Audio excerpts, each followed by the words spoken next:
Every single solitary war is merely the rich manipulating the poor. Every single solitary war is merely the rich manipulating the poor. From ancient kings of yore and pharaohs from before, Illuminati bloodlines rule the world. They dress themselves in skin and conquer from within, saluting to a flag as yet unfurled. They have their go-betweens and justify their means by playing on our fears and pet desires.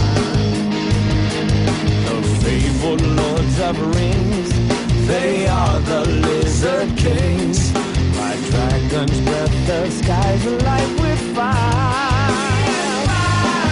But I don't want to be the one who told you so. But I told you so. It gives me no pleasure now to say you are not the only ones to be controlled, to be controlled. We are but the masters of the day.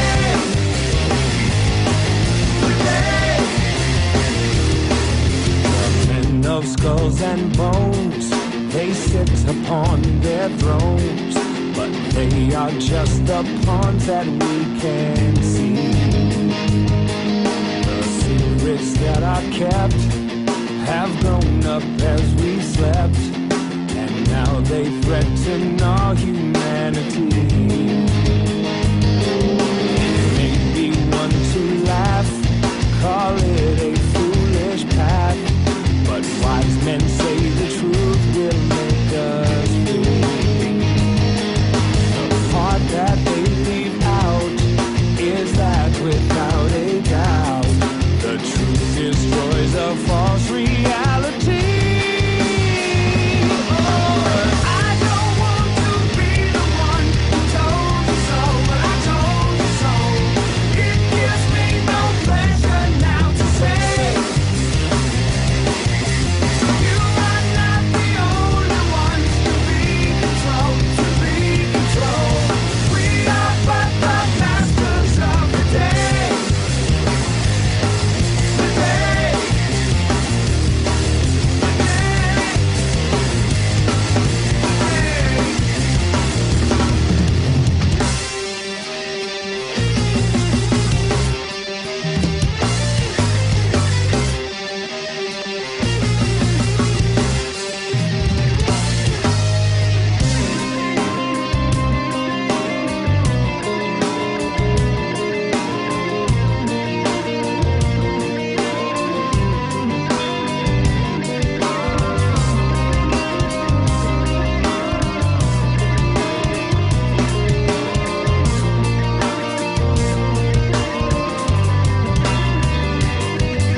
manipulating the poor.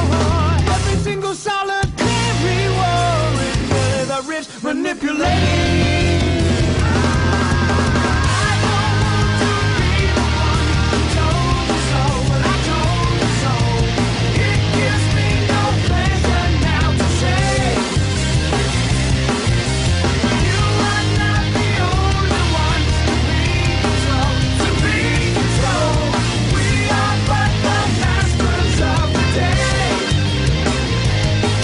Today, right now is today.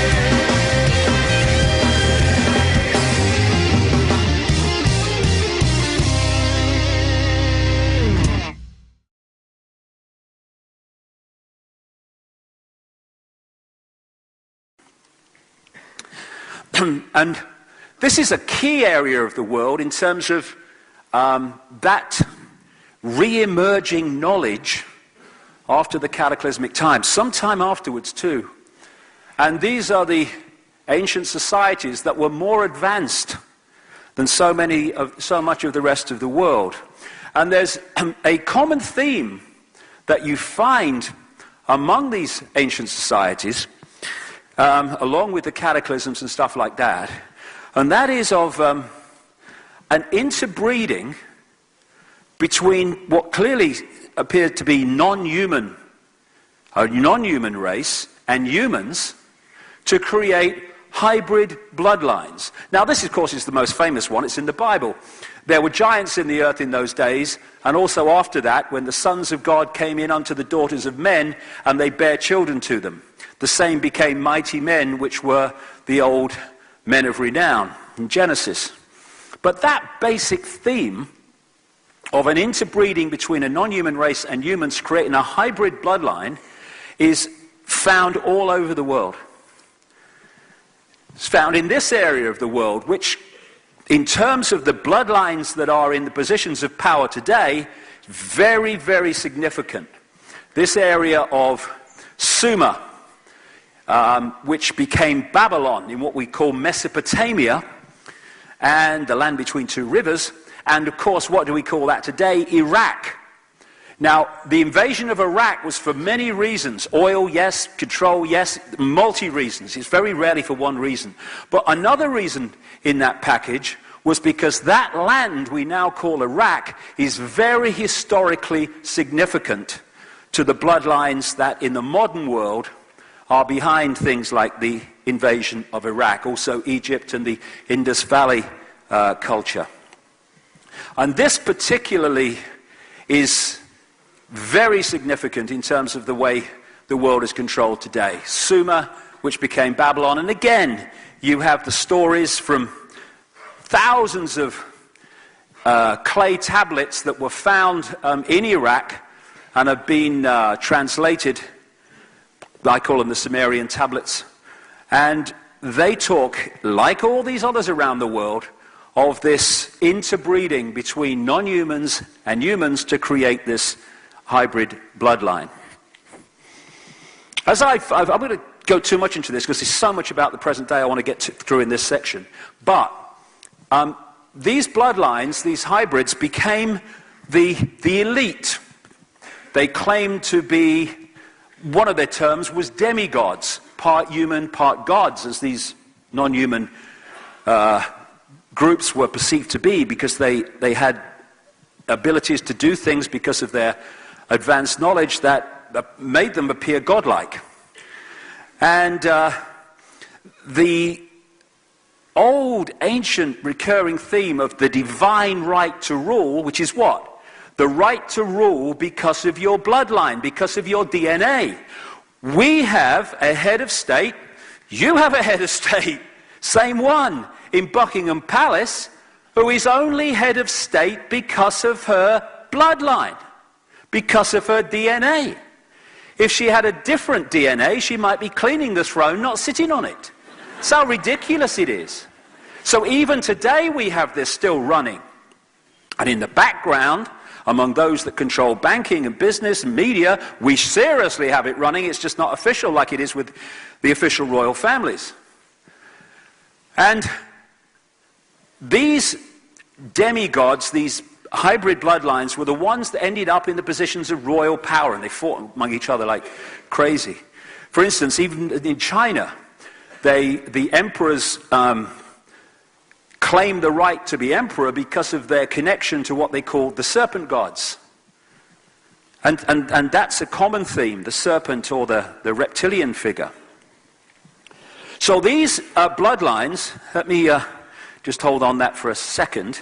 These bloodlines moved out of that part of the world as what we call time past, and they moved up into Europe. And one of the places that they established themselves was Rome, where they were the bloodlines behind the Roman Empire.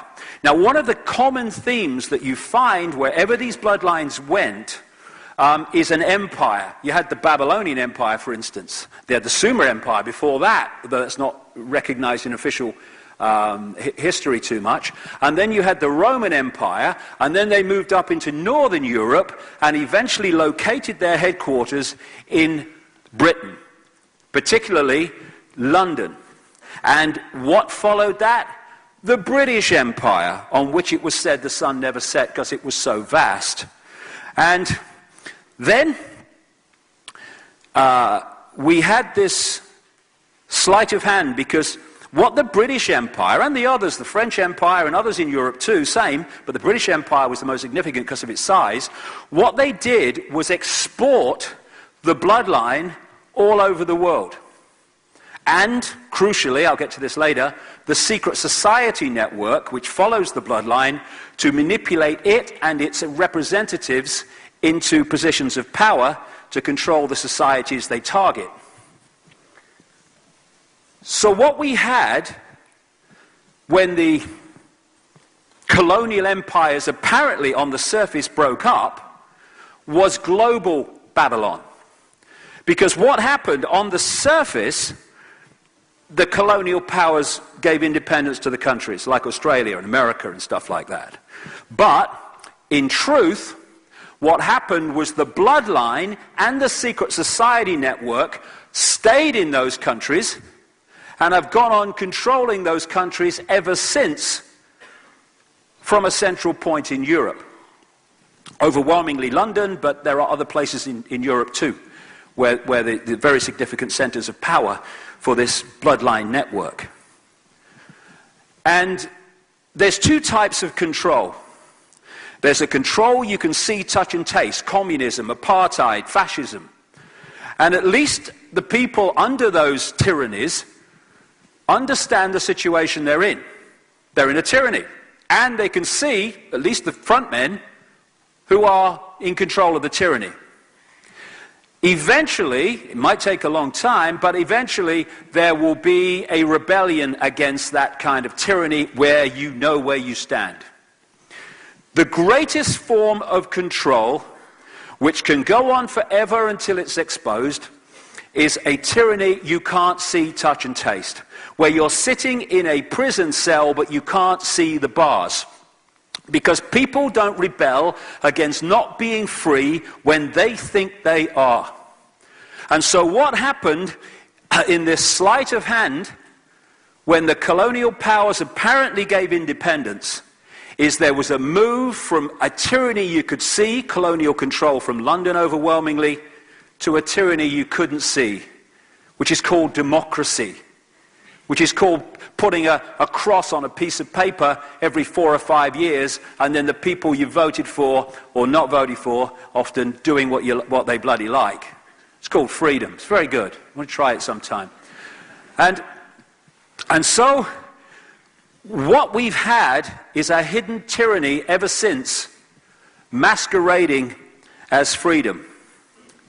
And what these bloodlines and the secret society network they control have done is set up the equivalent of a transnational corporation.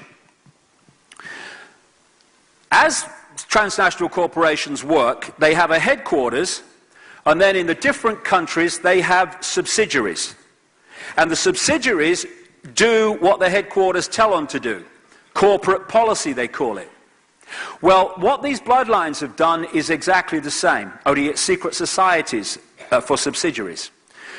The headquarters, the center of the web in Europe, dictates the ongoing policy, which is constant centralization of power in every area of our lives to bring about this point where the few can control the many from a central point.